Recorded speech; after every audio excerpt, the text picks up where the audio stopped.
मोहब्बत खैरात या एहसान नहीं होती, ये तो एजाज़ होती हैं। आप मोहब्बत करने वाले का एक कीमती लम्हा जो उसने पूरे खलूस से आप पर वारा था अदा नहीं कर सकते। मुश्किल वक्त एक ऐसा फिल्टर है जो आपकी ज़िंदगी को मुनाफिक, लालची और मक्कार लोगों से पाक कर देता है।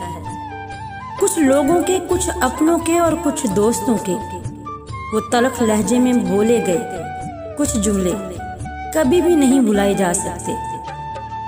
हमदर्दी देकर एतबार लेता है, हमदर्दी देकर एतबार लेता है, इंसान जैसा भी हो मार देता है। मुनाफिकों को बड़े करीब से देखा है मैंने, मुनाफिकों को बड़े करीब से देखा है मैंने, यकीन मानो बड़े ही बाअदब होते हैं।